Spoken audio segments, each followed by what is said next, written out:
Muy buenas tardes, bienvenidos a este webinar este 21 de abril de 2020.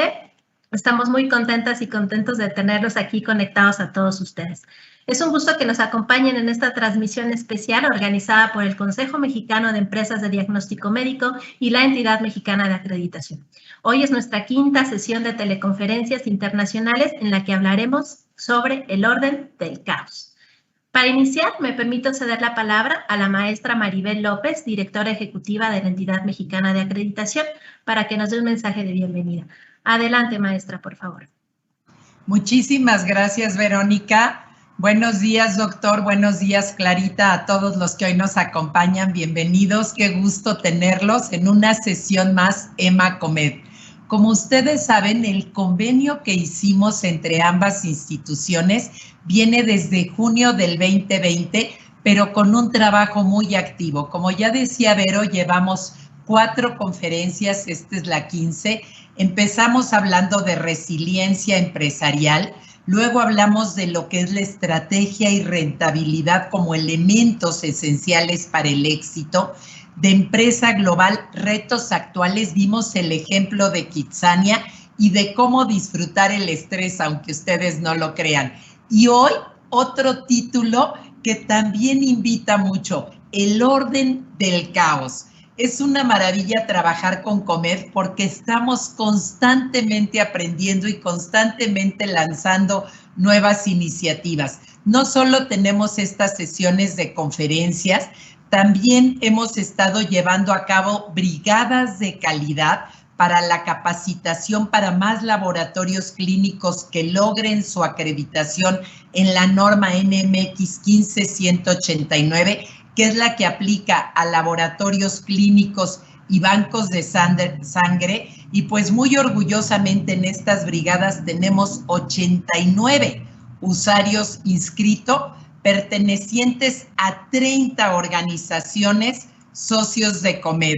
Se han tenido 4 teleconferencias internacionales, como lo mencioné, con más de 400 participantes. Y bueno, este convenio ha permitido favorecer el desarrollo de los laboratorios clínicos de gabinetes de radiología e imagen para ayudarlos a enfrentar toda esta nueva situación y lograr la acreditación. Muchísimas gracias a COMED, muchísimas gracias al doctor Nicolás por acompañarnos y compartirnos un poco de sus conocimientos el día de hoy, y gracias a todos ustedes por darse el tiempo de acompañarnos. Muchas gracias a la maestra Maribel por sus palabras. Toca el turno de la palabra a la química Clara Corona. Ella es presidenta del Consejo Mexicano de Empresas de Diagnóstico Médico, COMED. Por favor, adelante, química.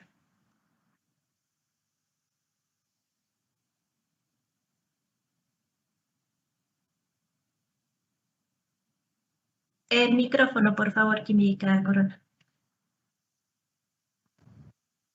Perdón, ya estamos aquí. Les daba la bienvenida y el agradecimiento por estar hoy en la mañana aquí. Hoy estamos de gala. Ustedes van a ver cuando Vero comparte el currículum del doctor Nicolás Cafuri, que está con nosotros. La realidad es de que yo estoy muy contenta porque sin duda las consecuencias favorables que hemos tenido con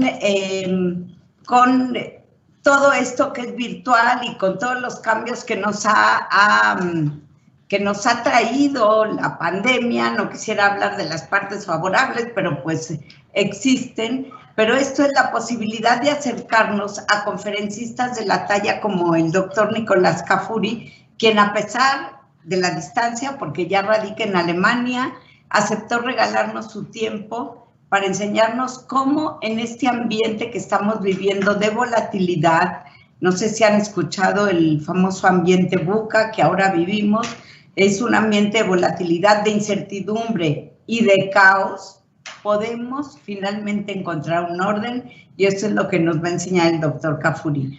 Nosotros en Biomédica hemos tenido la fortuna de contar con Nicolás, Nico, con cariño para los amigos, como consultor. Y si pudiera yo enfatizar en base a nuestra experiencia, una de las principales características del doctor Kafuri es su capacidad para identificar oportunidades y su visión macro y sistemática de los negocios. O sea, creo que ahorita más que nunca debemos aprender a identificar estas nuevas oportunidades, no resistirnos a los cambios, ser resilientes con todo lo que estamos viviendo, y bueno, él nos va a enseñar esto. Tal vez esas son características de Nicolás muy claras en cuanto a consultor, pero también hay que reconocer que es un muy buen amigo, muy presente y muy distante físicamente, pero muy cercano con el corazón de muchos de los que lo vamos a escuchar ahorita en este momento. Bienvenido, Nico. Muchas gracias, Química Clara Corona, por sus palabras. Vamos a iniciar. Antes de presentar a nuestro ya muy aclamado ponente, les quiero recordar que para poder tener una buena teleconferencia, ustedes pueden hacernos sus preguntas y respuestas en el canal de YouTube de la entidad donde se está llevando a cabo esta transmisión. En caso de que no podamos responder todas sus dudas, nos pueden mandar un correo a aprendemás@ema.org.mx. Pues ahora sí, es momento de presentar al doctor Nicolás Kafuri, quien es licenciado en Administración y cuenta con una maestría en Administración de Empresas. Es además doctor en Ciencias Económicas. Actualmente, él radica en Alemania. Así como lo escuchan, está transmitiendo esta ponencia desde Alemania. Son buenas tardes, buenas noches por allá. Muchas gracias. Donde es profesor de grado, es posgrado y también tiene programas para ejecutivos en universidades de Alemania, Argentina, Austria, España, Estados Unidos, Francia y México. Él es director de Kafuri Partners. Esa es una empresa consultora en proyectos de marketing estratégico dirigida por él. Entre las instituciones con las que ha colaborado destacan varias a nivel nacional e internacional dentro de su propia Argentina y países de Europa. También él es mentor de organizaciones no lucrativas como Endeavor, destinada a desarrollar emprendedores de economías emergentes, y miembro del Consejo Consultivo y del Consejo Académico de diversas incubadoras de empresas y escuelas de negocios. Como bien lo pueden observar, hay varias empresas que le deben ahorita estar trabajando y colaborando en la parte productiva de cada uno de los países donde él estará colaborando con ellos. Él es el doctor Nicolás Kafuri. No me resta más que darle la palabra. Bienvenido, doctor. Adelante. Bueno, muchas gracias, Verónica, por la presentación, y a Maribel, por supuesto, y a Clarita también por las cálidas palabras de bienvenida. Es un verdadero gusto para mí poder estar con ustedes y les agradezco sinceramente a Emma, a Comed, por haberme dado la oportunidad de compartir estas ideas con ustedes y intercambiar algunos conceptos y a ver qué opinan de ellos una vez que termine la presentación. Un gusto además, como siempre, y como mencionaba Clarita, el poder estar vinculado a México, que siempre ha estado en mi corazón. Tengo hasta una hija nacida en México, así que siempre está México muy, muy presente. Bueno, nos metemos un poquito en el tema. Supongo que ya están viendo mi presentación. Se llama Ordo ab Cao. ¿Cómo encontrar orden en un mundo de caos? Sería un subtítulo un poquito más largo. ¿Y cuál es el contenido en términos generales, o cuál es la agenda de esta presentación? Bueno, estamos viviendo en un mundo en el que transformaciones muy radicales, sin precedentes, están llevando a modificar la sociedad en la que vivimos, las compañías en las que trabajamos y obviamente también los consumidores a los cuales estamos intentando atraer. Mucho de esto está fundamentalmente impulsado por cambios tecnológicos, pero no se limita solo a cambios tecnológicos. Vamos a tocar algunos temas que tienen que ver también con globalización y algunos, como no, como cambio climático. Y fundamentalmente, en la segunda parte de la presentación, hablaremos del rol de los líderes de empresas ante este tipo de entorno tan volátil, incierto, complejo y ambiguo, como hablaba o mencionaba Clarita, el entorno VUCA. Entonces, dos partes de esta presentación. La primera hablaremos un poco del contexto y en la segunda hablaremos del rol de los líderes ante esta situación que estamos viviendo. Entonces vamos a comenzar básicamente con una definición para comprender primero qué es el orden, luego vamos a definir el caos y por qué creemos que la sociedad hoy y el mundo en el que vivimos opera en estos momentos más en una situación de caos que de orden. Bueno, tomado del diccionario de Oxford, orden dice es el arreglo o disposición de personas o de cosas de acuerdo a una secuencia, un patrón o un método particular. Conceptos similares, organización, estructura, sistema y clasificación, entre otros. Yo quiero resaltar la palabra patrón, porque Henry Mintzberg, el profesor de estrategia de McGill University en Canadá, uno de los más respetados profesores de estrategia, define estrategia simplemente como una secuencia que sigue un patrón dentro de una organización. Es decir, si no hay un patrón, si no hay orden, no puede haber estrategia. Y ese es quizás el mayor desafío que estamos enfrentando en estos momentos. En contraste, caos. ¿Caos qué significa? De acuerdo a la misma fuente. Desorden y completa confusión. Palabras similares, disrupción, convulsión, frenesí, conmoción, falta de ley e incluso anarquía. Bueno, fíjense que entre esas palabras similares hay por lo menos dos que quiero resaltar, que tienen que ver con el mundo en el que estamos viviendo hoy. La primera, disrupción, y básicamente la disrupción tecnológica fundamentalmente, que está llevando a repensar prácticamente todas las industrias que hemos conocido hasta la actualidad. Y cuando hablamos de falta de ley, la falta de un marco regulatorio, bueno, eso puede explicar, por ejemplo, la forma en que operan muchas de las empresas de tecnología o las plataformas actuales, por ejemplo, Uber. Uber, de cierta forma, se beneficia por esa falta de ley o claridad en las leyes. La tecnología avanza más rápidamente que la ley y Uber puede sacar beneficio de esa situación, por poner simplemente un ejemplo. Ahora bien, cuando hablamos de orden tenemos que identificar los diferentes tipos de órdenes que existen allí, afuera, digamos. El primero es el orden objetivo, que es el que tiene que ver con la racionalidad y con la ciencia, es el que no se puede discutir. Por ejemplo, la ley de gravedad existe y eso está fuera de toda discusión. Luego está el orden subjetivo, que se refiere a cómo cada individuo de forma personal siente o piensa respecto de ciertas cosas. Y luego está el que yo considero el más importante para generar tejidos sociales, que es el llamado intersubjetivo, es decir, el orden que refleja la forma en que todos, como un grupo, pensamos y sentimos respecto de ciertas cosas. Por ejemplo, creemos en la moneda y la moneda básicamente está reflejada en un pedazo de papel, ¿no? Un pedazo de papel que no tendría más valor intrínseco que ese, el ser un pedazo de papel.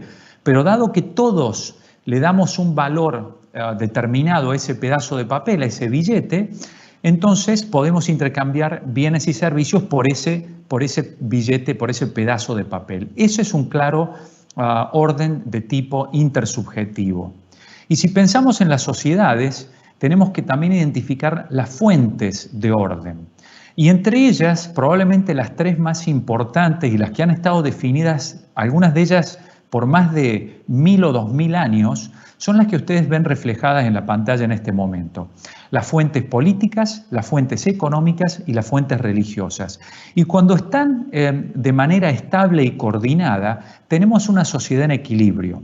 Lo que sucede quizás hoy en día es que estas fuentes de orden están siendo cuestionadas. Por ejemplo, el orden político, con la democracia como modelo, que ha estado presente desde hace ya muchísimo tiempo, podemos incluso remitirnos a los griegos como los creadores de la democracia, está siendo cuestionada en este momento con movimientos, por ejemplo, como Fridays for Futures, ¿no? Con esta nueva generación de millennials, centennials y los así llamados Alpha Generation, ¿no?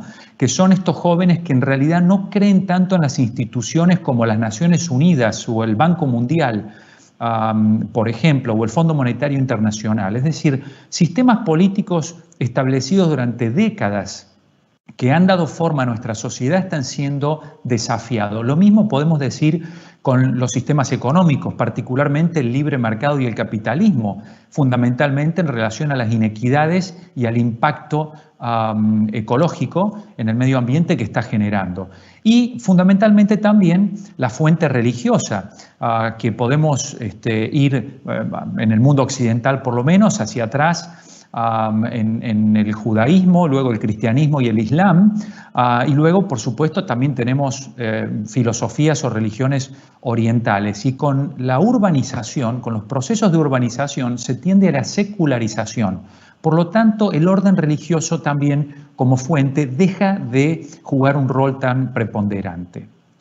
Ante ese contexto, tenemos además una paradoja, y esto lo he tomado de Yuval Harari, que habla de la paradoja del conocimiento. ¿Y a qué se refiere? Él dice que estamos acumulando conocimiento de una forma acelerada y de una forma que nunca antes lo hemos logrado hacer, de una forma muy, muy veloz. Es decir, que tenemos más conocimiento que nunca. Sin embargo, el conocimiento que acumulamos genera nuevos cambios a nivel político, social y económico. Y por lo tanto, se vuelve a ser más complicado nuestra capacidad de comprender el presente y de predecir el futuro. Es decir, ¿a dónde está la paradoja? Bueno, justamente en que mientras más sabemos, parece que menos logramos comprender cómo funciona el mundo.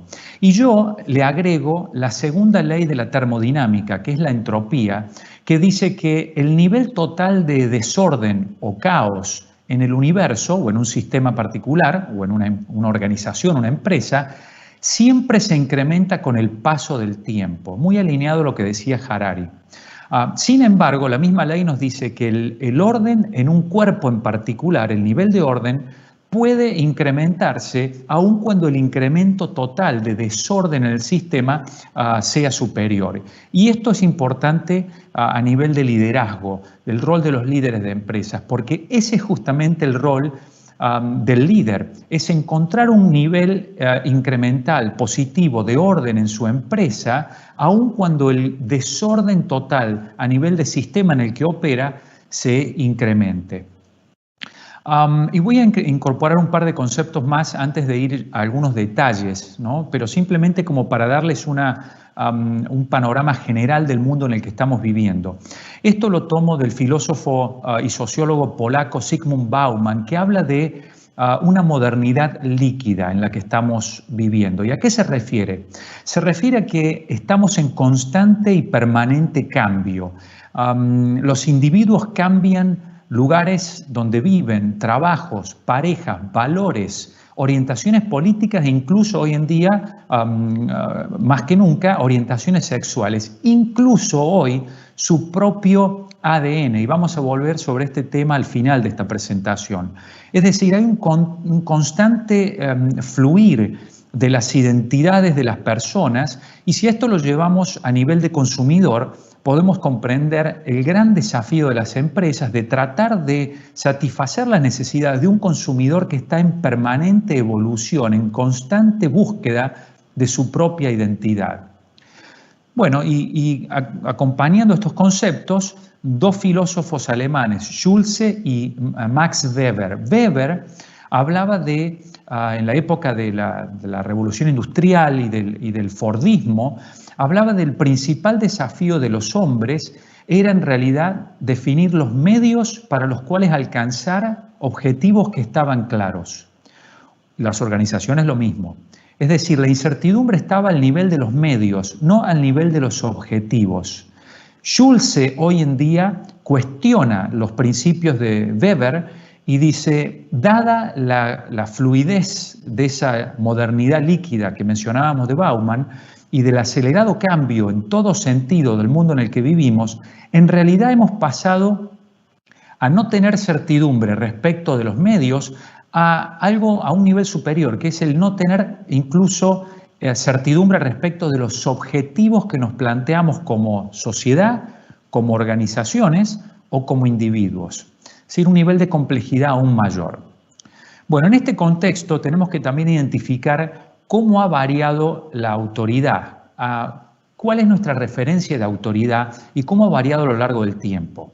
Bueno, en el pasado, obviamente, ante la imposibilidad de explicar ciertos fenómenos, el ser humano creía en los dioses. No es que hoy no lo crea, sin embargo, en el pasado pensábamos que quizás si llovía tenía que ver con que habíamos hecho las cosas bien y los dioses nos estaban premiando con agua para nuestros cultivos. Hoy sabemos que no llueve como consecuencia de la acción de ningún dios, sino que es un fenómeno atmosférico que se puede explicar a través de la ciencia. Pero en el pasado, ante la carencia de ciencia, nos inclinábamos a darle autoridad a los dioses. Luego, obviamente, con la revolución científica pasamos a darle autoridad a los humanos. Este nivel de autoridad o esta referencia de autoridad hoy en día también está siendo cuestionada y parece que estamos comenzando a darle autoridad a los algoritmos.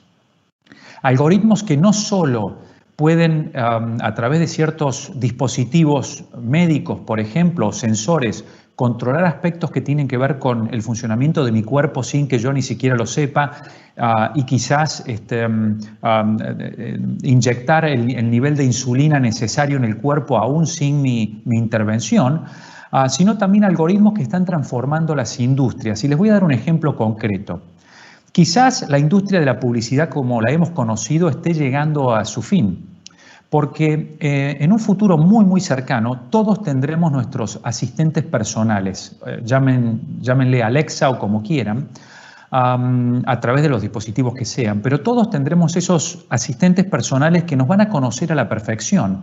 Por lo tanto, si yo quiero comprar un nuevo auto, tendría mucho más sentido preguntarle a Alexa cuál es el auto que yo debería comprar, en lugar de prestar atención a un anuncio publicitario que está diseñado para el general de la población, porque Alexa o ese asistente digital conoce perfectamente no solo mis datos demográficos, dónde vivo, con quién vivo, si tengo hijos o no tengo hijos, conoce hasta mi estilo de manejo porque me acompaña permanentemente, sabe el tipo de actividades que desarrollo, si soy una persona más de outdoor o no, si me gusta la aventura o no me gusta tanto la aventura, es decir, no solo me conoce a mí, sino que además va a conocer a millones y millones de otras personas con un perfil muy similar al mío, que han comprado un determinado auto y que están extremadamente satisfechas. Por lo tanto, podrá recomendarme mejor que nadie, por ejemplo, qué auto comprar.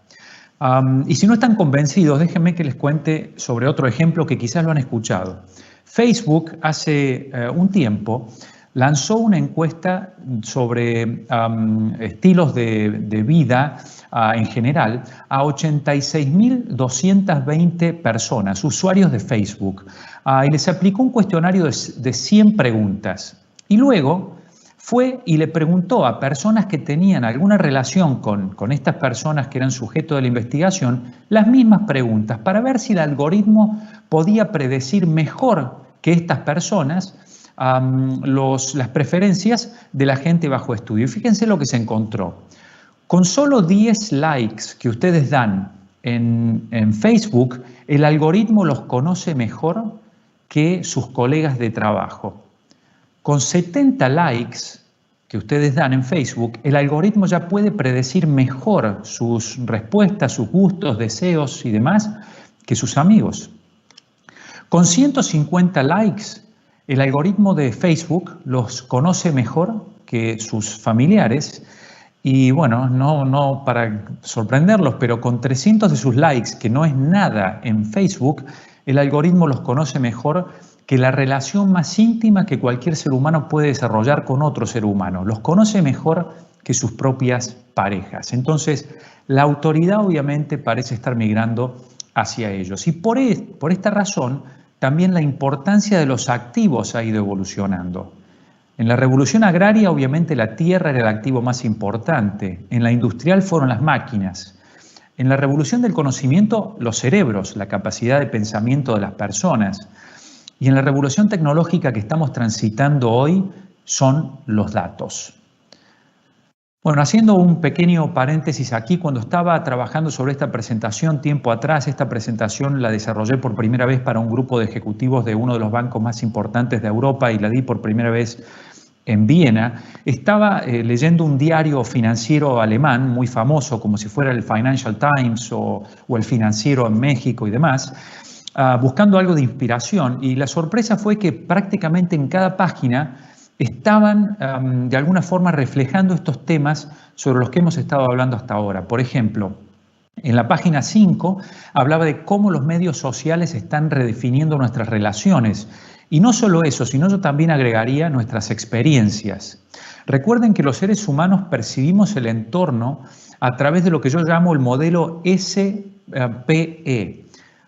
Los sentidos nos permiten percibir el entorno y esa percepción genera la experiencia de usuario en el caso de un emprendimiento comercial. Sentidos, percepción, experiencia. Hoy en día basta con que nos acerquemos a cualquier paisaje atractivo, interesante y observemos lo que hace la gente.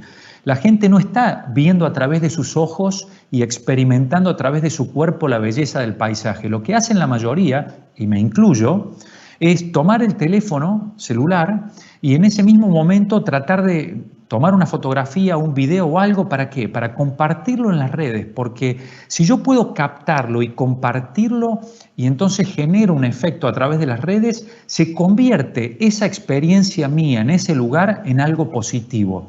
Es decir, las redes sociales están transformando no solo nuestras relaciones, sino también las experiencias, la forma en que experimentamos los fenómenos. Bueno, en otra página hablaba de los cambios tecnológicos y en ciertas industrias el impacto que está teniendo. Para el año 2025 decía este artículo, pero ya se espera para el 2023 que tengamos robotaxis, ¿no? Autos, taxis totalmente tripulados por, digamos, sin conductor, ¿no? Que se manejen de forma autónoma. En otra de las páginas hablaba del management del futuro y cómo la nueva generación de jóvenes que en el futuro serán los directores de empresas, cuestionan las prácticas de management actuales de las compañías, por ejemplo, por no ser muy conscientes respecto del impacto medioambiental.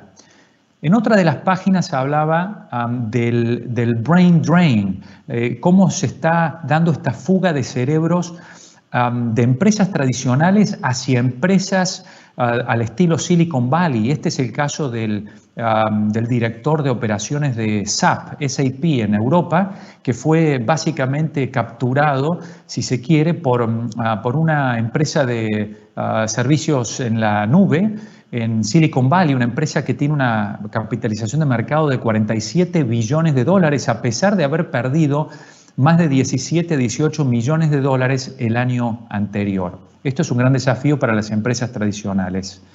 Cómo la tecnología y las tendencias de consumidores están cambiando y están obligando a los directivos a repensar modelos de negocios. El caso de IKEA o IKEA, como le dicen aquí en Alemania, que tiene grandes superficies lejos de la ciudad, a los cuales hay que llegar habitualmente en el propio auto, y eso no está funcionando porque la gente ya puede pedir básicamente todo a través de Amazon. Entonces, ¿por qué me voy a tener que desplazar a las afueras de la ciudad, con lo que ello significa, cuando puedo pedir todo online y me llega a mi casa? Entonces están empezando a tratar de encontrar negocios urbanos mucho más pequeños de los tradicionales. Bueno, y concluyendo con esto, la tecnología y el impacto que tienen ciertas industrias, bueno, la banca, ¿no? En este caso era el ejemplo, las fintech o las techfin, ¿no? Las empresas de tecnología que se convierten en empresas financieras o son empresas financieras que en realidad utilizan tecnología. Bueno, no está muy clara la distinción entre unas y otras, pero están redefiniendo la forma en que operan estas empresas tradicionales. Bueno, acercándonos un poquito a algunos detalles que tienen que ver con los aspectos tecnológicos, ya con mayor precisión. Tres mundos que están principalmente actuando en el planeta y desde la llamada cuarta revolución industrial en una fusión nunca antes vista. El mundo físico, el mundo digital y el mundo biológico. Del tercero ustedes conocen mucho más que yo desde ya. ¿Y cuáles son las tres fuerzas principales en el planeta? Bueno, la tecnología, la globalización y el cambio climático. En esta presentación nos vamos a enfocar más a los temas tecnológicos, dado que globalización y cambio climático han sido ya muy desarrollados con el tiempo, ¿no? Entonces me voy a enfocar un poquito más en la tecnología. Y da la sensación de que todo comenzó a cambiar básicamente en el año 2007. ¿Por qué? Fíjense, el primer iPhone fue lanzado en ese año. Facebook, si bien comenzó a operar en el 2006, realmente cobró popularidad a través de sus acciones a partir del año 2007. Twitter, lanzado en el 2007. El sistema operativo Android, también en el 2007. Satoshi Nakamoto, que es el seudónimo de la persona o grupo de personas, no se sabe, que escribió el código de la primer criptomoneda, el Bitcoin, 2007. Amazon Kindle, que transformó la industria editorial. Airbnb, ya solo como uno de estos ejemplos que ha transformado los negocios de plataformas o de redes como los conocemos. La computadora de IBM Watson, que fue la primera computadora con capacidades cognitivas, fue lanzada ese año, al igual que la mayor innovación en 40 años de parte de Intel, con el lanzamiento del primer chip no basado en material de silicio, un chip nuevo que permitió ahorros de energía y de velocidad y de capacidad de almacenamiento muy superiores. Un boom de energías renovables también se dio ese año. La extracción de gas de esquisto, la Shale Revolution, también comienza a darse en ese año, y muy importante el secuenciamiento del ADN también en ese año. Además, lo que hay que tener en cuenta es que muchos de estos fenómenos se potenciaron conjuntamente, es decir, actuaron de manera interrelacionada. Bueno, la tecnología ha cambiado, pero ha cambiado siempre, desde que el hombre ha pisado la faz de la Tierra. ¿Qué es lo que realmente está cambiando en este momento? Bueno, es la velocidad de ese cambio tecnológico y es la disrupción que genera. Solo para poner algunos ejemplos, si nos fuéramos 1000 años hacia atrás, podemos sacar la conclusión de que tomaba habitualmente a una nueva tecnología unos 100 años para convertirse en ubicua, es decir, estar presente en todo el mundo. El arco y la flecha se desarrollaron en Europa y tomó 100 años el que fuera utilizado para fines militares. Si nos vamos solo un siglo atrás, 100 años, la tecnología tomaba solo 20 o 30 años para realmente estar presente en prácticamente la vida de todos los humanos alrededor del mundo. Si pensamos en la industria del automóvil o la aviación a inicios del siglo pasado, básicamente ese fue el tiempo que le tomó desarrollarse. Actualmente, a una nueva tecnología le toma solo entre 5 y 7 años el estar presente en la vida de prácticamente todos nosotros. Es decir, la velocidad es lo que genera la disrupción. Y un ejemplo que siempre me pareció muy interesante tomar ha sido el que hicieron en realidad, lo desarrollaron los ingenieros de Intel. Y esta gente dijo, miren, si el primer chip que lanzamos en Intel en el año 1971, que fue el 4004, si le aplicáramos la misma tasa de evolución que tuvimos en los microchips al auto, al bocho, como le dicen en México, al viejo bocho del mismo año, 1971, bueno, ese auto, si hubiera evolucionado a la misma tasa, hoy debería correr a 480.000 kilómetros por hora, debería costar solo 4 céntimos de dólar y con un solo tanque de gasolina podría circular durante toda su vida. Bueno, obviamente hay industrias que han evolucionado de una forma muy superior a otras, ¿no? Bueno, conozcan el personaje, Astro Teller. Astro Teller es el director de los llamados moonshots de Google. Son esos proyectos de Google que tienen pocas chances de ser realidad, de ser exitosos, pero en el caso de que lo logren, serán esos proyectos que van a transformar la sociedad en la que vivimos, el mundo como lo conocemos. Astro Teller es el director. Y Astro Teller nos dice lo siguiente: el principal problema que tenemos en la humanidad hoy es que la evolución tecnológica, como pueden ver ahí en el cursor, se ha dado a una velocidad muy superior a la capacidad de adaptabilidad del ser humano. Por lo tanto, estamos en un punto en el que nos ha sobrepasado esa evolución tecnológica y algo tenemos que hacer para poder adaptarnos a ella. Vamos a volver a esto en un momento. Bueno, las principales ventajas que tiene la tecnología y sobre todo la inteligencia artificial cosas que nosotros como los humanos no podemos aspirar a generar por nosotros mismos, por nuestros propios medios. La actualización, la tecnología está permanentemente actualizada y la conectividad. Los humanos necesitamos descansar, necesitamos actividades de esparcimiento, necesitamos comer, dormir e incluso ir al baño. La tecnología no necesita nada de ello. La conectividad y la actualización, el hecho de ser actualizado todo el tiempo, lleva una ventaja fundamental de la tecnología.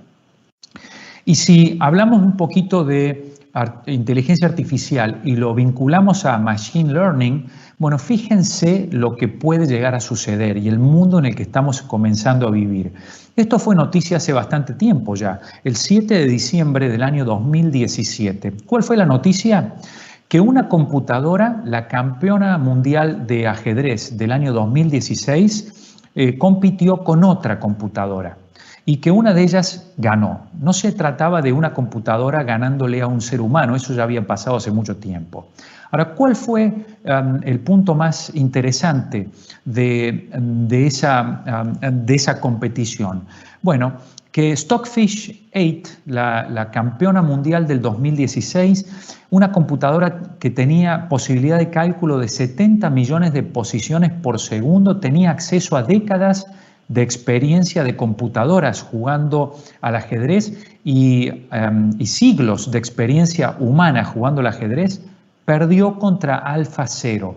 AlphaZero de Google podía calcular solo 80.000 posiciones por segundo. Fíjense, 70 millones de posiciones por segundo perdió contra una que calculaba solo 80.000 por segundo. ¿Qué es lo que sucedió? Bueno, AlphaZero fue instruida para aprender a jugar ajedrez jugando contra sí misma. ¿Y saben cuánto tiempo le tomó aprender a jugar ajedrez y vencer al campeón mundial del año anterior, Stockfish 8? Le tomó simplemente 4 horas. 4 horas de aprendizaje para vencer al campeón del mundo. Imagínense la imposibilidad de competir como un humano ante este tipo de habilidades que tiene la tecnología. Bueno, dejando la tecnología por un momento de lado y tocando rápidamente el tema de globalización, quiero comentarles que estamos en riesgo juntos. Y esto no es nuevo.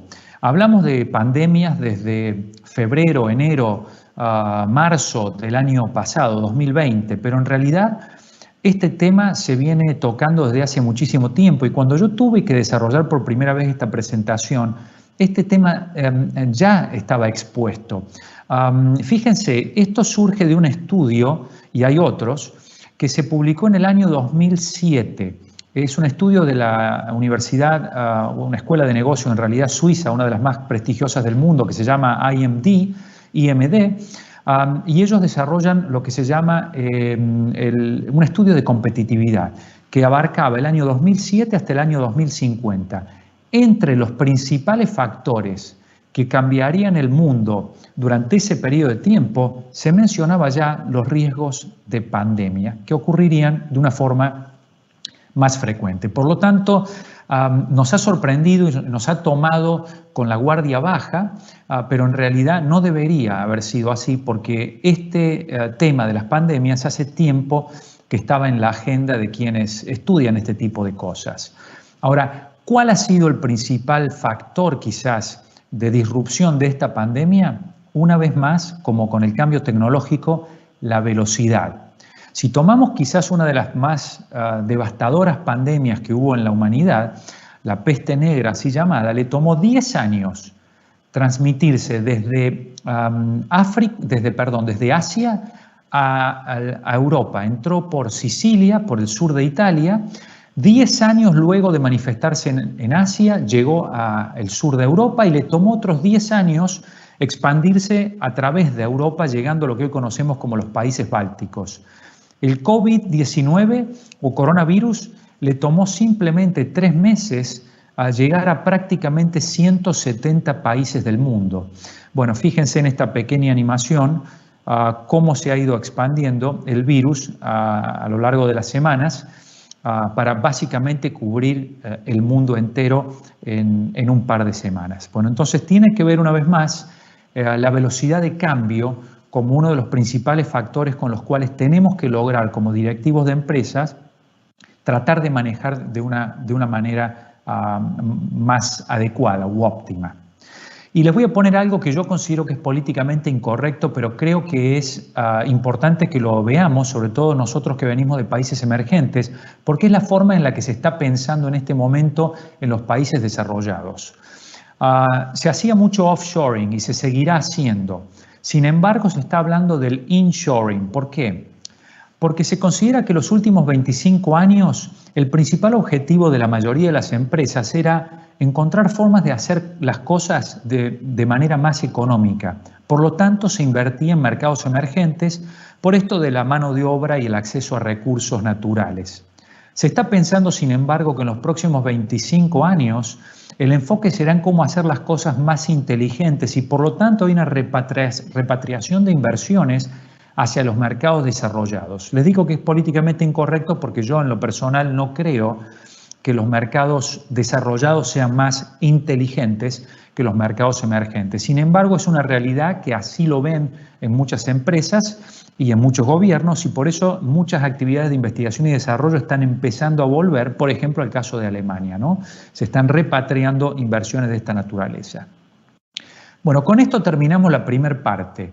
Y ahora viene la segunda, que yo considero quizás la más importante, que es, bueno, ¿y ustedes qué van a hacer? ¿Qué va a hacer cada uno de ustedes en su empresa, en su organización, independientemente del tamaño que ella tenga, para poder adaptarse, para poder competir, para poder alcanzar sus objetivos, cualquiera sean sus objetivos, en un entorno tan rápidamente cambiante, inestable, complejo, como el que hemos estado describiendo y como el que estamos viviendo particularmente hoy con el condimento de la pandemia.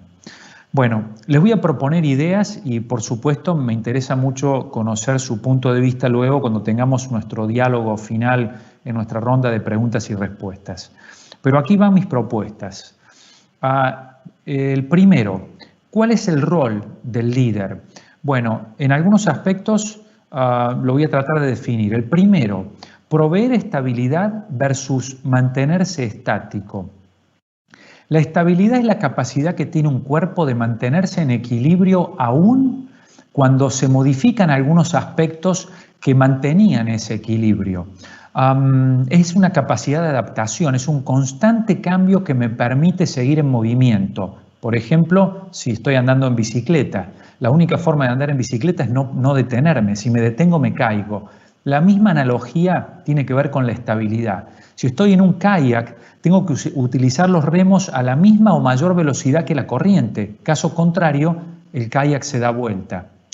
Eso en contraste con lo que definimos como el ser estático. Un sistema estático o una organización estática es aquella que ante cualquier cambio no se adapta y por lo tanto es un sistema que tiende a la extinción, que tiende a la muerte. En un mundo turbulento como el que vivimos es fundamental que ustedes como directores de empresas logren proveer estabilidad, es decir, esa capacidad de adaptación a la cual nos vamos a referir en las próximas slides en un momento. Algo que considero extremadamente importante es el moverse de intentar controlar el espacio como directores de empresas a dominar el tiempo en un mundo que fluye de manera líquida. ¿Por qué? Porque la ubicación se transforma en algo totalmente irrelevante. Clarita lo mencionaba como uno de los efectos positivos de la pandemia. Hoy tenemos la posibilidad de estar en contacto, ustedes y yo, independientemente de que la mayoría de ustedes estén en México y yo esté ubicado en Alemania. Y quizás no hubiéramos pensado en desarrollar este tipo de actividad en la era pre-pandemia.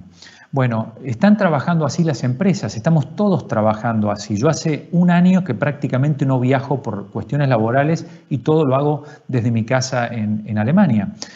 Pero eso no resulta un impedimento, es decir, el espacio deja de ser un factor preponderante. Lo que es más importante en todo caso es asegurarnos el que podamos tomar decisiones de manera rápida en todo lugar y en todo momento y facilitar ese tipo de toma de decisiones en la empresa.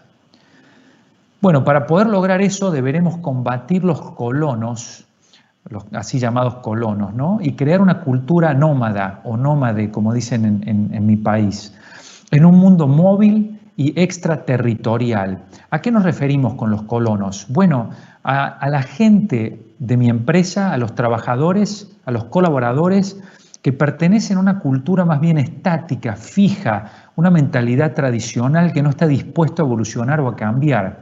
La gente debe embarcarse en nuevos desafíos demandando nuevas habilidades en nuevas ubicaciones del mundo de manera constante, del mundo, de su ciudad, de la región o del país en el que opere la empresa.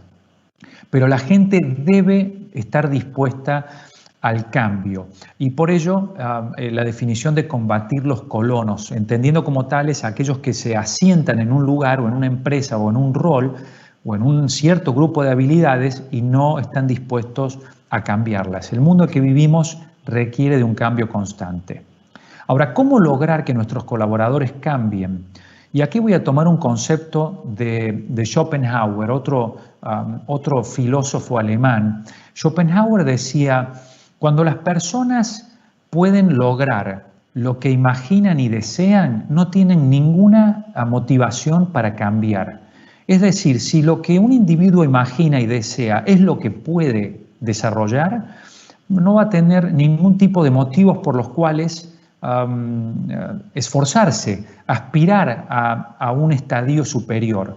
Bueno, como directores de empresas, ahí está uno de los principales roles de ustedes. El romper ese equilibrio entre la capacidad de imaginar y desear y lo que sus colaboradores pueden desarrollar. Tenemos que lograr que nuestra gente imagine y desee más de lo que hoy puede alcanzar para que de esa forma se genere un proceso de innovación en la empresa. Y para ello es fundamental dejar de pensar de la forma en que Darwin lo hacía cuando hablaba de la evolución de los organismos. Darwin hablaba y habla, digamos, su teoría de la transferencia de información de las especies de una generación a otra a través de sus códigos genéticos, la evolución genética. Bueno, no podemos esperar que esa evolución orgánica se dé en las organizaciones que operamos. No podemos esperar que una generación de directivos y de colaboradores transfiera conocimiento de manera lenta, de manera orgánica al resto de los miembros de la empresa. Necesitamos que haya una transferencia de información de una forma mucho más acelerada. Necesitamos facilitar la creación de organizaciones que aprenden y que transfieren conocimiento de manera permanente. Por lo tanto, Darwin lo sentimos mucho, pero no seguiremos su teoría en el caso de las organizaciones empresariales. Y obviamente, para poder lograr eso, debemos facilitar el aprendizaje, pero el aprendizaje de una manera más acelerada, de una manera más rápida, porque lo que no tenemos hoy en día, dada la vertiginosidad del cambio, es justamente tiempo. Y ello nos va a ayudar a poder combatir o adaptarnos o a obtener resultados en un mundo cambiante, más allá que el tratar de construir barreras defensivas. Y fíjense por qué, solo un ejemplo. El tiempo de patentamiento promedio de cualquier tipo de innovación que se dé en Estados Unidos toma aproximadamente entre 4 o 5 años, que es exactamente el mismo tiempo que toma a la tecnología para convertirse en obsoleta. Es decir, que al momento en que patenté un desarrollo tecnológico, dejó de ser útil, dejó de ser redituable porque se convirtió en obsoleto. Ya hay nueva tecnología en el mercado. Por lo tanto, ni siquiera esa barrera defensiva de las patentes pueden ayudarnos a subsistir de manera exitosa en el largo plazo. Y volviendo a Astro Teller, el director de investigación de Google X, él nos dice, bueno, lo que tenemos que lograr justamente es que las organizaciones aprendan más rápidamente y para ello debemos gobernar mejor. ¿Y qué significa gobernar mejor? Bueno, en el caso de ustedes como gente de empresas que está a cargo de equipos de trabajo de toda la empresa, significa el motivar, el facilitar el aprendizaje de las personas, el lograr que los colaboradores tengan el deseo de aprender cosas nuevas, de probar y de tomar riesgos, para lo cual deberemos modificar algunos aspectos de la organización a los que nos vamos a referir en un momento, en un par de minutos. ¿Qué más debemos hacer? Bueno, para lograr que esos colaboradores cambien y estén dispuestos a abrazar el cambio como algo positivo, debemos desarrollar una muy buena capacidad de storytelling o la narrativa. Como líderes es fundamental. Recuerden que la principal característica que diferencia, o una de las principales características que diferencia al ser humano de otras especies, ha sido justamente la capacidad de imaginar cosas y de comunicar eso que imaginaba. Eso es justamente lo que deben hacer ustedes como líderes. Su historia debe ser atractiva para sus colaboradores para lograr alinearlos hacia el objetivo que ustedes pretenden alcanzar. Ahora, no se olviden de algo muy importante. Las historias que generan mayores reacciones son aquellas que hablan de personas, no de números. Y esto lo tomo de Thomas Friedman, el Foreign Affairs corresponsal del New York Times, que dice: nunca olviden que el mayor bestseller de todos los tiempos es una colección de historias sobre personas. Se llama la Biblia. Es decir, el storytelling o esa capacidad de narración o la narrativa es fundamental para motivar a sus colaboradores a creer en el propósito de la empresa y alcanzar los objetivos de forma mancomunada. Ahora bien, así como van a motivar al interior de la empresa a sus trabajadores, deben desarrollar la misma capacidad para hablarle a sus consumidores, creando lo que llamamos una mitología colectiva. ¿Y qué es eso? Es un orden intersubjetivo, es una forma de sentir y pensar mancomunada que hace creer, imaginar a un número extremadamente elevado de potenciales consumidores que son totalmente ajenos unos a otros, a creer en que pertenecen a un mismo mundo, a un mismo estilo de vida, que comparten aspiraciones y deseos, es decir, una comunidad imaginaria de clientes. Esto se logra a través de las actividades de branding o el desarrollo de marca, que son cruciales, porque es una de las principales recetas, quizás el activo fundamental que puedan tener de cara al futuro para competir en un mundo tremendamente cambiante, donde la tecnología básicamente va a estar disponible para todos los participantes del mercado, y entonces el valor de la marca tendrá un rol muy importante. Bueno, algunos más. Debemos prepararnos para compradores inesperados. Los algoritmos ya están tomando funciones de compra y venta. Y no me refiero solo al mercado de valores, donde desde hace mucho tiempo ya la tecnología o los algoritmos compran y venden acciones, bonos y commodities, sino también a ustedes cuando están tratando de promocionar algo a través de su sitio web o a través de Google, porque básicamente lo que ustedes están tratando de hacer al vender online es generar una cierta conexión con el algoritmo de Google antes que sus clientes, porque si ustedes logran aparecer en la lista de Google, en el top de la lista, tienen más chances de generar la venta. Por lo tanto, le estamos hablando, le estamos vendiendo antes que a nuestros propios clientes al algoritmo de Google, por poner un ejemplo. Y esto lo considero extremadamente interesante e importante, y ya me dirán ustedes si lo consideran de la misma forma que yo. Nos tenemos que mover de ser headhunters a heart hunters, de cazadores de cabezas a cazadores de corazones. ¿Por qué? En la economía industrial lo que tratábamos de contratar era fuerza física del hombre. En la economía del conocimiento, bueno, su capacidad de pensamiento, su cerebro, como ya lo comentamos.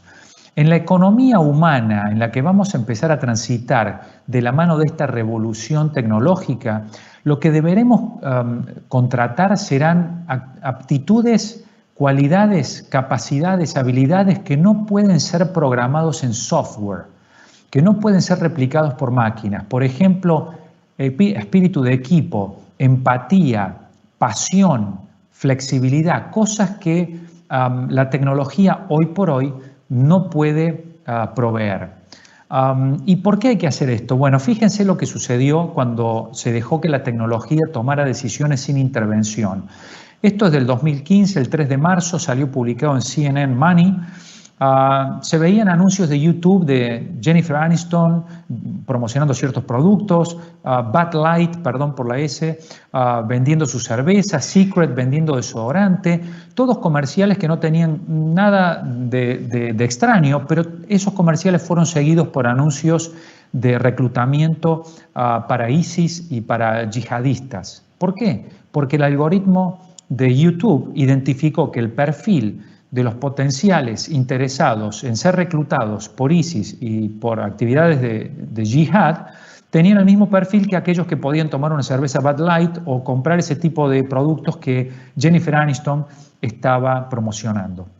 Ese es un error, digamos, la falta de sensibilidad que puede tener el algoritmo hasta que aprende, ¿no?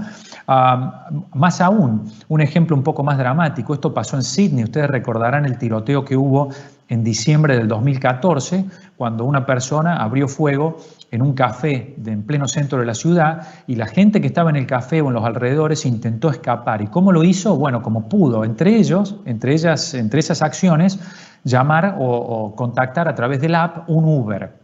Ahora, ¿qué sucedió? El algoritmo de Uber está programado para que en caso de que haya un pico de demanda, el precio se incremente. Eso se llama discriminación de precios, no tiene nada nuevo. Pero el algoritmo no pudo identificar que la razón por la cual había un pico de demanda era una tragedia y por lo tanto no era justo incrementar hasta 4 veces, como lo hizo, el precio para poder escapar de una zona de peligro. Luego la empresa se tuvo que retractar y pedir disculpas y demás. Es decir, la tecnología carece de ciertas habilidades que los humanos todavía tenemos. Ahora, la pregunta es, ¿por cuánto tiempo esto será así? Fíjense, las principales habilidades que tenemos como humanos son físicas, son cognitivas o lo que llamamos inteligencia emocional. Las habilidades físicas han sido reemplazadas por las máquinas desde la revolución industrial hace más de 250 años. Las habilidades cognitivas han sido reemplazadas por las computadoras desde hace ya bastante tiempo. Y la pregunta es, ¿durante cuánto tiempo podremos mantener en nuestro exclusivo dominio y fuera de las computadoras la inteligencia emocional? Y no sabemos, no podemos darle respuesta a ello, pero sí resulta interesante escuchar a cierta escuela de biólogos, cierta escuela de pensamiento en la biología, que considera que las emociones humanas siguen un patrón. Es decir, hay una secuencia lógica detrás que genera estas reacciones químicas en nuestro cuerpo que determinan que yo me sienta feliz, triste, excitado o lo que sea. Bueno, si existe un patrón, entonces podría ser eventualmente programado en software, porque eso es exactamente lo que hace un algoritmo, sigue un patrón. Y como ejemplo de esto, les muestro esta noticia que salió en CBS News en noviembre del año 2019. La última versión de Alexa puede ya imitar las emociones humanas. Es decir, yo llego a mi casa, tuve un muy mal día, un pésimo día de trabajo y entonces le digo, Alexa, pon cierta música. Y lo digo con este tono de voz porque la verdad es que tuve un muy mal día. Alexa puede determinar que mi tono de voz no es muy alegre y va a tocar música que esté vinculada con ese estado de ánimo que yo tengo. Distinto si llego y estoy muy contento porque tuve una promoción o mi equipo de fútbol ganó y Alexa puede percibir ese estado de ánimo positivo y la música que compartiría conmigo sería relacionada o vinculada, estaría vinculada a ese estado de ánimo. Esto lo están empezando a hacer dispositivos como Alexa ya el día de hoy. Bueno, debemos movernos de un pensamiento preventivo a una acción predictiva. ¿Y cómo logramos hacer eso? Bueno, digitalizando y analizando, es decir, el uso de datos es fundamental. ¿Por qué? Porque me permite optimizar, customizar, automatizar y también esta palabra un tanto rara, quizás en español, profetizar cada aspecto del diseño, la manufactura o la experiencia del usuario, el Customer Experience en mi organización. Y les voy a dar un par de ejemplos. Digitalizar y analizar para poder optimizar la experiencia del consumidor. Fíjense, Walmart, a través del análisis de datos, pudo determinar que el incremento en medio segundo en el tiempo de respuesta online incrementa las chances de perder la transacción en un 2%.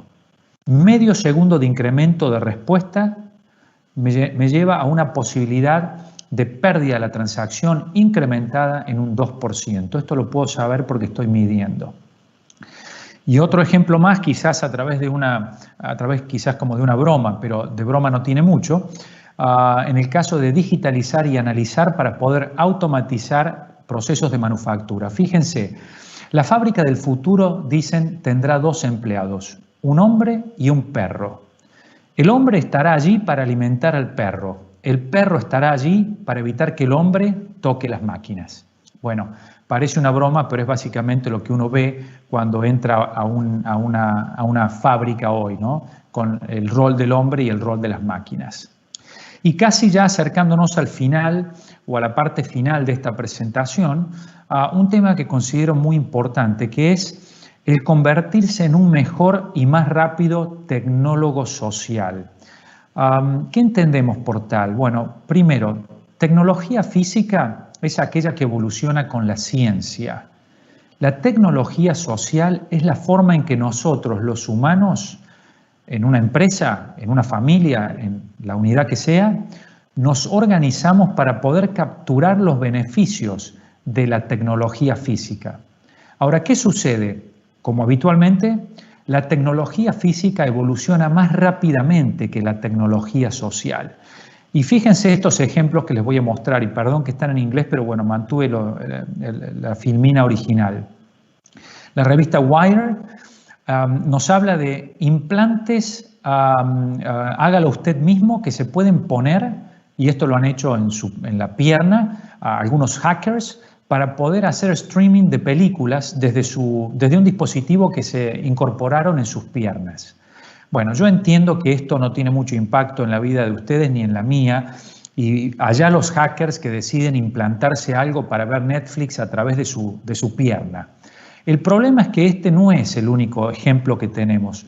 La tecnología física está generando cambios mucho antes de poder tener un marco regulatorio que nos ayude a controlarla.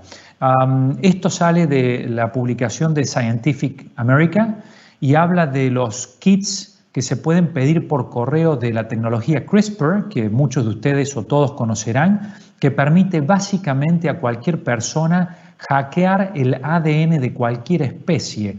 Y hay experimentos ya que se están llevando a cabo en un garage en Estados Unidos, ¿no? O en cualquier lugar del mundo. ¿Cómo controlar esto y la implicancia que esto puede tener en el resto de nosotros en la sociedad?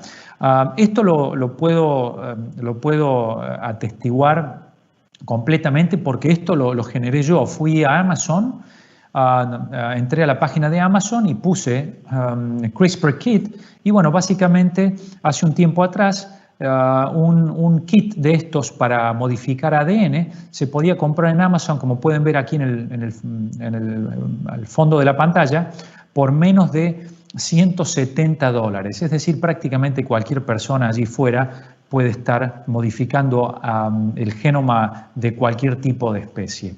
Y bueno, terminando con este tema de la publicación Technology Review del MIT, una ley en California que pide por favor, entre otras cosas, no solo pide por favor, es una ley, o sea que puede poner fuerza en esto, no cambie su ADN en casa, ¿no? Dice, suplica prácticamente la primera legislación CRISPR que se lanzó en Estados Unidos. Bueno, ¿cómo convertirnos en un mejor tecnólogo social ante estos cambios de la tecnología física? Es un gran desafío, sobre todo hoy en día. ¿Por qué? Porque la tecnología física está cambiando tanto el mundo como lo conocemos, que tenemos que generar un cambio a nivel individual y a nivel organizacional para operar en un contexto de instituciones y sociedades que no sabemos cómo se van a redefinir. Ahí está el principal desafío. Sin embargo, hay 3 tipos de cambios que definitivamente, o innovaciones que en los cuales deberemos embarcarnos. Innovación laboral que tiene que ver con la forma en que reclutamos, motivamos, capacitamos, desarrollamos nuestro personal para vivir en este mundo cambiante. Innovación moral que tiene que ver con el sistema de valores que queremos abrazar como sociedad. E innovación social que tiene que ver con el contrato social, con un nuevo tipo de contrato social. Y los dejo con la inquietud de ver un poquito más de este tema en algunos videos que hay disponibles en el World Economic Forum, cuando habla de la cuarta revolución industrial y de cómo se está planteando una vía diferente a lo que conocemos hoy como capitalismo, dada a la evolución tecnológica, la necesidad de democratizar la utilización de tecnología y dar posibilidad también al hombre a que libere tiempo para otro tipo de actividades. Estamos hablando de un tiempo de cambio de paradigma que tiene que ver con esto de la innovación social. Bueno, yendo concretamente a lo que ustedes y yo podemos hacer, que es el trabajo a nivel individual y organizacional fundamentalmente, y cuando hablamos de innovación laboral, me gustaría enfatizar un tema fundamental, que tiene que ver con lo que pueden leer en la parte izquierda de la pantalla. El principal factor en nuestra conquista como seres humanos del mundo, y no que hayan sido los chimpancés o hayan sido los toros o los tiburones los que transformaron y dominaron el mundo, sino el ser humano, el factor crucial ha sido nuestra habilidad para conectarnos y cooperar flexiblemente en grandes grupos. Lo mismo aplica a nuestras organizaciones. La única forma que tenemos de lidiar con el cambio de la mejor forma posible tiene que ver con el trabajo en equipo más que nunca. Trabajo en equipo XXXXL, hoy más que nunca. Y para lograrlo tenemos que entender que como directores, como líderes, ha habido también un cambio de paradigma en nuestra relación con los seguidores. En el pasado, en este tipo de sociedad industrial, mucho de lo cual todavía se mantiene, viene de la revolución industrial. La forma en que muchas industrias están estructuradas y la forma en que las relaciones laborales se han definido tiene que ver con la forma en que se trabajaba en una fábrica en el pasado, donde el capataz daba la orden y el empleado simplemente ejecutaba. Es decir, la autoridad daba forma a los seguidores. Hoy eso ha cambiado y son los seguidores los que dan forma a la autoridad. Debemos influenciar, debemos motivar, debemos seducir a nuestra fuerza laboral para que nos siga, para que se mantenga nuestra empresa, para que tenga deseos de compartir nuestra visión y de caminar junto a nosotros. El rol del líder es fundamental hoy más que nunca en el entorno que estamos viviendo.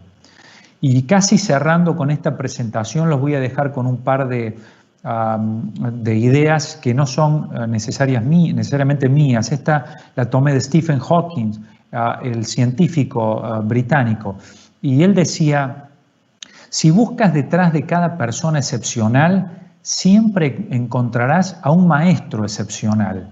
Cuando cada uno de nosotros piensa en lo que ha hecho en la vida, las chances son que lo hayamos hecho debido a un maestro. Por eso yo lo redefino como: conviértete como líder en un maestro excepcional.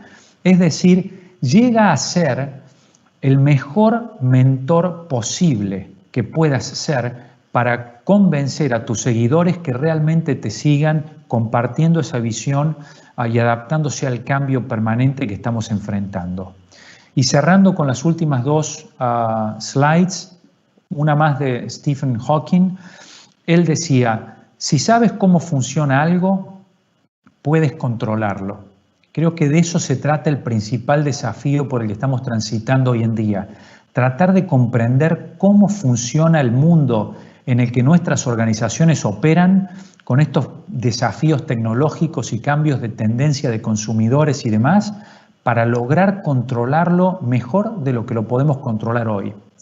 Y finalmente, de Marie Curie, la científica premiada a través del Nobel de origen polaco, luego nacionalizada francesa, que decía: nada en el mundo debe ser temido, solo debe ser comprendido. Creo que si ponemos estas últimas dos slides juntas, el hecho de que si logramos comprender cómo funciona algo, podremos controlarlo, tampoco tendremos por qué temerle. Y creo que ese es el mensaje fundamental con el que los quiero dejar respecto de la tecnología y el impacto que está teniendo y esperamos tenga en nuestra sociedad, en nuestras organizaciones y en nuestra vida personal. Y bueno, de esta forma llegamos al cierre de la presentación. Ordo ab Chaos, cómo encontrar orden en un mundo de caos, y me permito también compartirles mis datos de contacto, sobre todo en redes sociales, Instagram fundamentalmente, lo utilizo mucho para compartir este tipo de ideas y de conceptos y de mantener diálogos con mis seguidores. Lo pueden hacer también a través de LinkedIn, Facebook y Twitter, y les dejo también bueno, mi dirección de correo electrónico si quisieran contactarse. Voy a publicar una historia en Instagram con algunos conceptos de estos que hemos compartido hoy para también darle la posibilidad de que puedan compartir sus opiniones y podamos establecer un diálogo durante las próximas horas y mañana a través de esos medios. Entonces, bueno, de esta forma dejo de compartir mi presentación y vuelvo a Verónica para bueno, la ronda de preguntas y respuestas que podamos tener. Muchas gracias, doctor Nicolás Cafuri, por su presentación. Sí tenemos muchas preguntas. Sí hay varias que nos han estado mandando a través de nuestro canal de YouTube. Me voy a permitirle hacer algunas de ellas. Por ejemplo, nos dicen que con estos cambios vertiginosos, ¿en dónde quedan situados los valores humanos desde el punto de vista ético y moral que permiten la mejor convivencia humana? ¿Qué opina al respecto, doctor? Me parece una excelente pregunta y un punto fundamental que en cierta forma creo que abordé cuando hablaba de la necesidad de innovación al nivel laboral, al nivel de moral y al nivel social. Creo que la innovación moral hace justamente referencia a este punto, Verónica, a la definición del sistema de valores que como miembros de la sociedad queremos abrazar, queremos compartir en una sociedad cambiante, en una sociedad en la que la tecnología va a tener un rol cada vez más preponderante, pero una sociedad en la que definitivamente seguimos estando nosotros, los humanos, que debemos ser quienes tomen la última decisión. Y esas decisiones se tienen que tomar en base a un marco de valores que creo el principal desafío va a estar en cómo definirlo, porque pertenecemos todos a diferentes culturas y quizás nosotros como latinoamericanos pensamos de una forma, pero los europeos y los europeos del norte, incluso distintos de los del sur, y los asiáticos de otra forma, y los norteamericanos de otra. Entonces, el encontrar un sistema de valores común creo que va a ser uno de los principales desafíos que tendremos, pero definitivamente extremadamente importante. Muchas gracias. Tenemos más preguntas. Nos dice, ¿qué consecuencias tendremos como personas y ambiente con estos cambios tan vertiginosos? ¿Qué considera usted que es lo que más nos va a pegar? Es lo que nos dice. Creo que los principales desafíos o el principal desafío que tenemos es, lo voy a llevar no a nivel de ser humano en la sociedad, sino a nosotros en nuestras empresas. Creo que tiene que ver con la posibilidad de que lo que hacemos se convierta en obsoleto, que las habilidades que yo como trabajador tengo en mi área de conocimiento dejen de ser requeridas en el mercado o sean reemplazadas por otros tipos de sistema o tecnología que pueda hacerlo de una forma más eficiente, más rápida, más económica o más perfecta. Creo que ese es el principal desafío que tenemos y por lo tanto coincido con la visión de Astro Teller de Google del rol de los líderes de mantener el deseo de la gente por aprender permanentemente y, como decía Schopenhauer, ¿no?, romper el equilibrio, que la gente desee e imagine más. Y lo saco del tema filosófico y lo llevo al tema de negocios. Una de las principales fuentes de innovación, si no la principal, es justamente la imaginación. No se puede hacer innovación en una empresa de manera directa. Hay que primero generar capacidad de imaginación que luego va a llevar a un proceso creativo que me va a generar innovación, es decir, un producto o servicio con aplicación comercial. Tiene que ver con la imaginación y creo que el principal desafío será mantener el deseo de la gente de imaginar cosas que hoy no existen para poder competir con esas habilidades que serán reemplazadas por probablemente la tecnología. Muchas gracias. Nos preguntan, ¿la conectividad global infiere vivir en un escenario de mutuo y perfecta ayuda de todos y para todos? Entonces, ¿por qué considera que está ocurriendo exactamente lo contrario? Una pregunta más casi de tipo político o histórico, ¿no? No sé si en la naturaleza del ser humano, como un todo, ha estado siempre el cooperar. Hemos peleado mucho. Hemos peleado por conquistar territorio, por imponer nuestros valores a los nuevos territorios conquistados históricamente.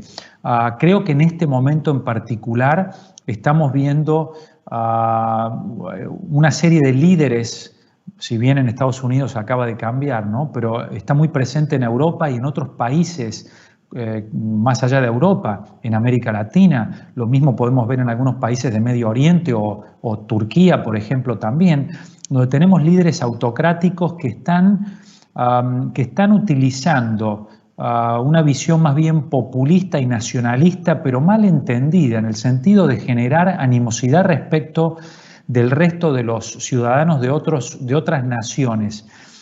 Creo que es un proceso que, si lo vemos hoy, parece tener mucha fuerza y ser una tendencia muy marcada. Sin embargo, si analizamos la globalización desde hace siglos hasta el día de hoy, veremos que con algunos picos y algunos valles, en realidad la tendencia al estar integrados es muy marcada y no se va a detener.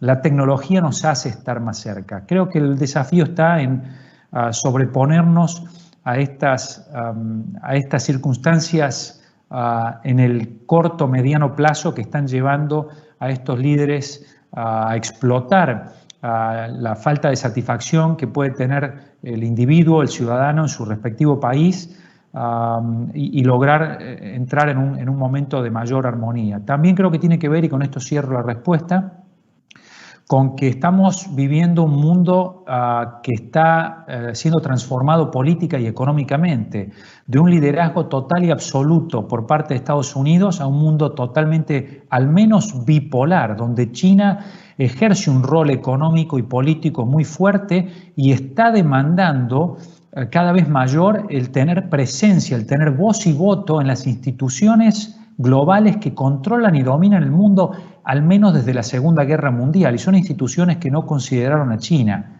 Y China hoy es, si no uno de los principales actores, y esto está llevando a estos juegos políticos que probablemente la persona que nos ha hecho la pregunta está observando.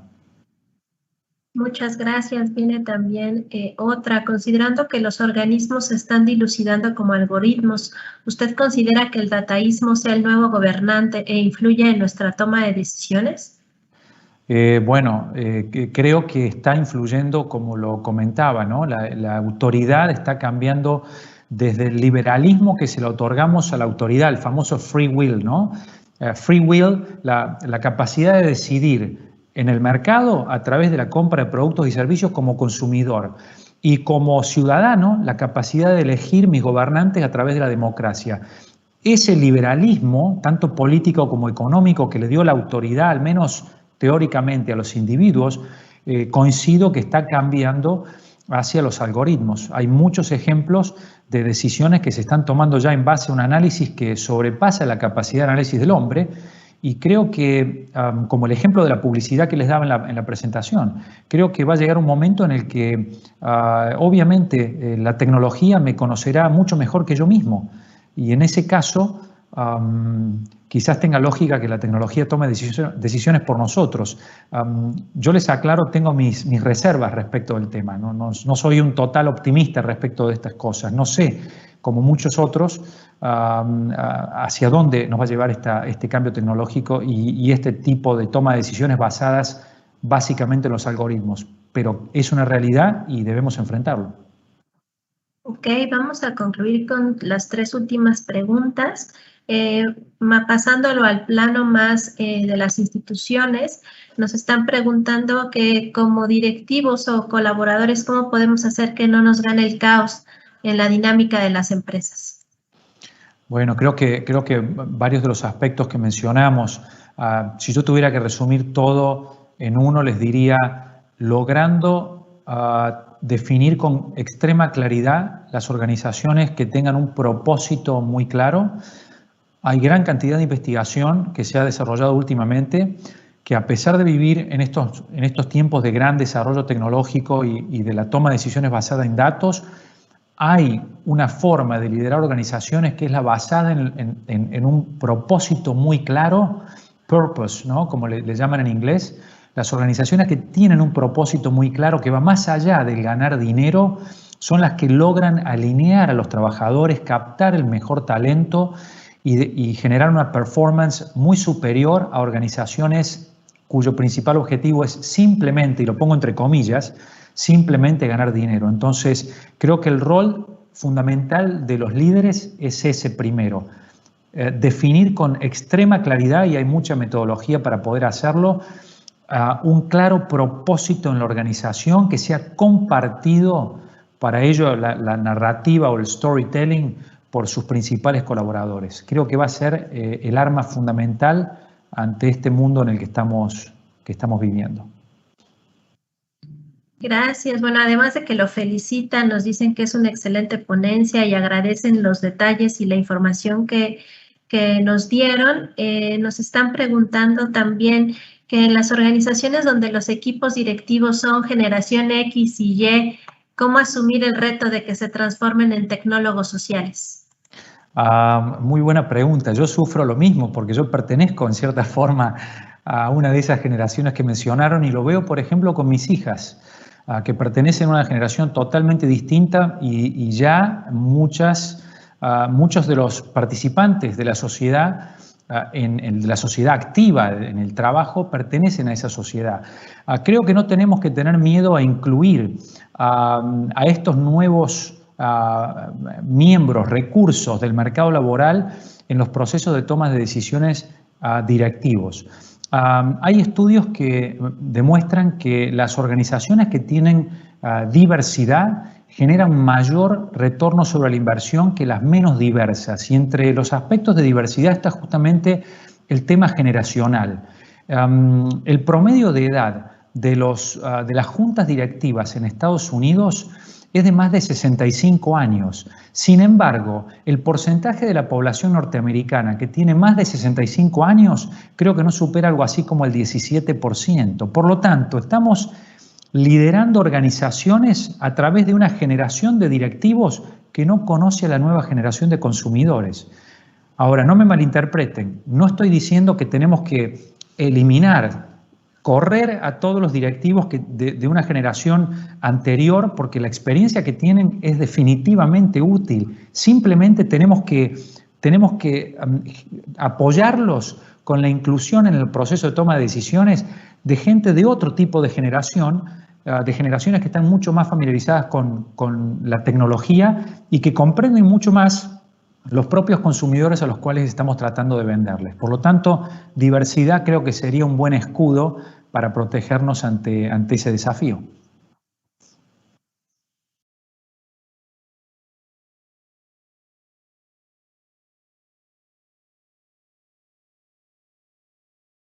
Muchas gracias. Vamos ya con la última pregunta. Nos dicen más bien que cuáles son las principales herramientas para salir del caos y que si considera que el design thinking es un buen modelo para seguir innovando dentro de un negocio. Bueno, son como dos preguntas en una. La primera yo diría, olvídense de pensar que nos vamos a salir del caos. Creo que esta dinámica en la que el mundo en general y el mundo de los negocios está inmersa a través de estos grandes procesos y rápidos procesos de cambio tecnológico no se van a detener.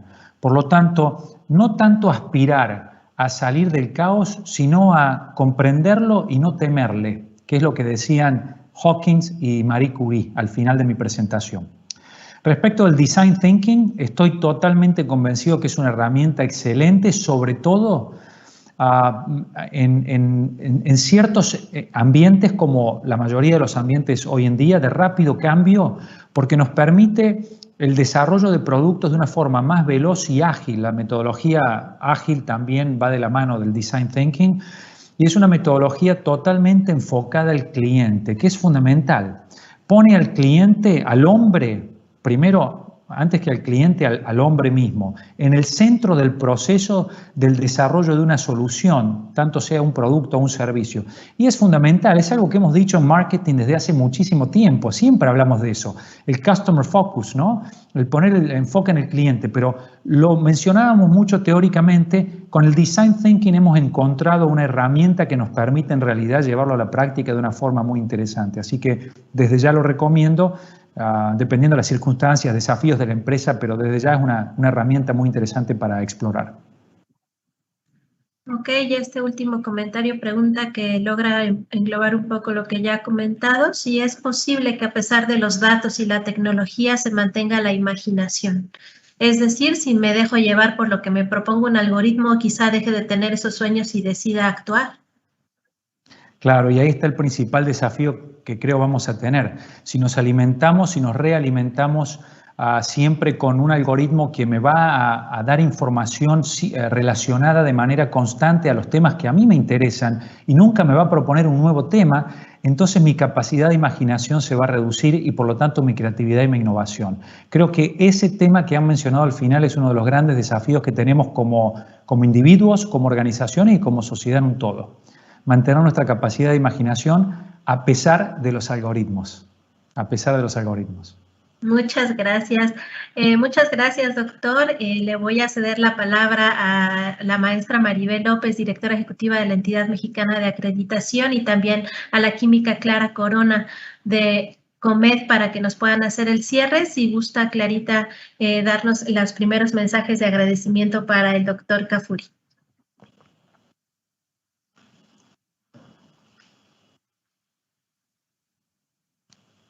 El micrófono, química, por favor. Se me hace que tú me le cierras, Vero. No es cierto. Bueno, muchísimas gracias. Es lo que mencionaba, que sin duda cada vez que te escuchamos, que yo en lo personal te escucho, es muchísimo aprendizaje el que me llevo.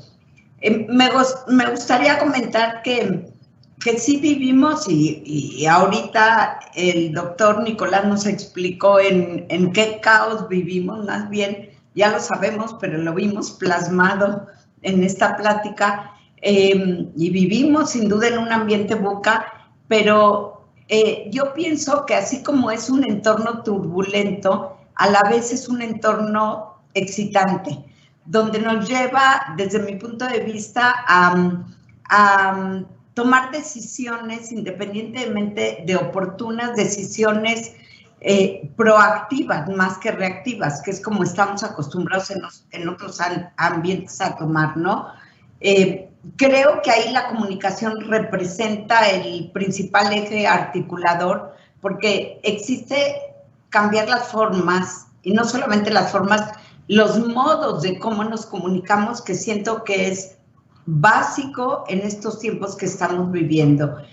Yo creo que yo me llevo esto, estoy segura que todos los que te escuchamos nos llevamos muchas reflexiones y bueno, no me queda nada más, no en lo personal, sino como presidenta del Consejo Mexicano de Empresas de Diagnóstico Médico, agradecerte tu tiempo, tu generosidad y que sepas que aquí estamos para cualquier cosa. Bueno, yo simplemente les agradezco mucho la posibilidad también a ustedes, Clarita, Maribel, por la posibilidad de haber conversado con ustedes y con toda la audiencia que han acaparado. Siempre un gusto, sinceramente. Un placer. Gracias. Muchísimas gracias. Yo quisiera, doctor Nicolás Cafuri, Clarita, pues quedarme casi con una de las últimas frases. Para conquistar el mundo hay que conectarnos y cooperar flexiblemente en grandes grupos. Esta cooperación EMA-COMED nos va a permitir conquistar el mundo, estoy segura. Hoy estamos ampliando las redes, estamos conociendo más, estamos escuchando y conectándonos con expertos como el doctor Cafuri, pero también con todos los agremiados de COMED, con todos los amigos de la EMA, y creo que esto es lo que tenemos que hacer hoy, ampliar nuestras redes, hacer lazos, escucharnos y caminar juntos. Muchas gracias por la gran enseñanza, doctor Cafuri. Gracias, Clarita, por permitirnos tener todo este nuevo aprendizaje para seguir creciendo y pues sigamos conectados. Muy buen día. Gracias, Vero. Gracias a todos los que permitieron hacer esto posible. Gracias, gracias. Muchas gracias. Es así como terminamos esta quinta teleconferencia entre COMED y EMA. Seguramente en 2 meses nos vemos por la sexta. Les recordamos que en el canal de YouTube de la Entidad Mexicana de Acreditación pueden encontrar este y otros videos para repasarlos y verlos cuando ustedes consideren e invitar a las personas también a conocer un poco más de estos interesantes temas. Muchas gracias a todos. Que tengan una feliz tarde. Gracias.